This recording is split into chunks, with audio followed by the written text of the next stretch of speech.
One of the things about journalism that relates so closely to native advertising is the desire to put your readers first. If you put your readers' interests and what they care about at the center, the content that you create is going to resonate with them much more fully and really have a much bigger impact. So definitely brand storytellers should take that lesson from the world of journalism and make sure their readers are at the center of everything they create. Thinking like a journalist, it's one of those things that's kind of hard to teach, I think, because for most journalists, it just comes naturally to us. We couldn't really explain to you why we know something is a good story. It's just kind of in your gut. But a lot of what we look for is looking for things that are different. You know, anytime something is different, that's a good indication that there's something worth digging into. It's also important to look for reputable sources. Journalists, the good ones, are always trying to find reputable sources, whether it's a research study or an expert quote or data to back up what you're saying. The other thing we really try to do is act in service of our audience. There are very few journalists who wake up in the morning and decide, you know, this is what I want my audience to believe. You really let the story take you where it needs to take you.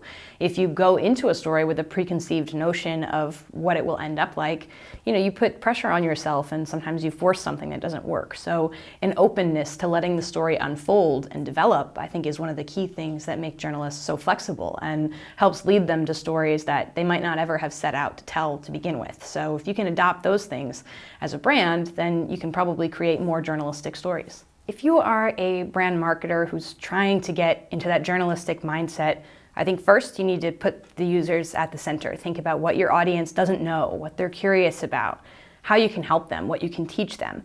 But the other thing you need to do is make sure that you are thinking about what makes your story unique. It's really easy for marketers to think that everything we do is interesting and everyone wants to hear about our new product.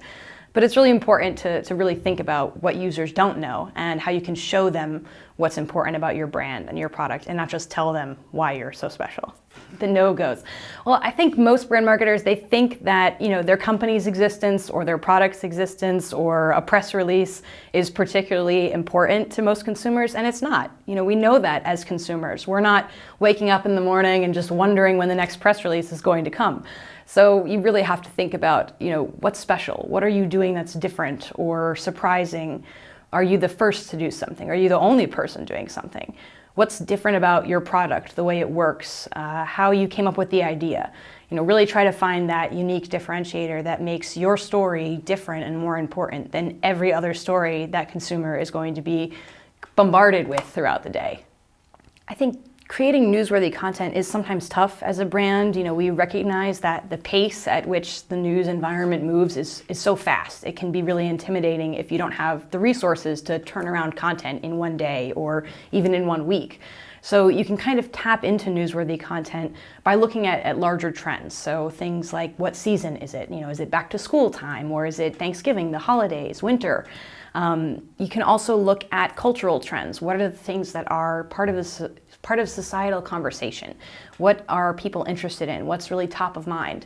And if you're able to have conversations that are related to what's happening in the news, it gives you a little bit more of a longer timeline to create, you know, related content. So you can still tap into those trends without, you know, having to be looking at your watch, wondering when your legal team is going to give you approval to set something live.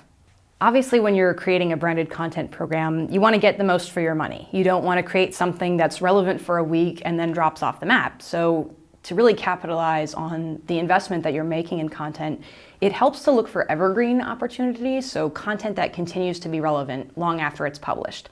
And a great way to do that is to teach. So if your content is showing people how to do something or giving them history and background, going really deep on a topic and giving them a lot of background information, you know, really sharing history or, you know, a person's experience and their life story, that kind of content lives on for a long time, and it will continue to be relevant to the audience, whether they find it today or a year from now or sometimes 5 years from now.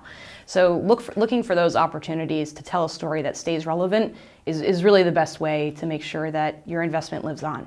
As a brand, you know, you might set out saying, I want to tell a story about our history, or I want to tell a story about our new product and how it helps people. But you don't want to set out saying, I want to find a mom age 32 with 2 children who can say how our product helps people. You're really putting yourself in a box. Perhaps the best person to tell that story doesn't fit your initial idea. So there needs to be, you want to have a guiding principle of, you know, perhaps how you'd like that story to turn out, but you also need to be open to the possibility that if you're ignoring the story as it unfolds, you're probably missing out on a much better story. So, understanding maybe your mission or your guiding principle, but being open to the details changing gives you the best chance to get the most natural version of that story. And that's the version that's really going to sit with your audience and stay in their head.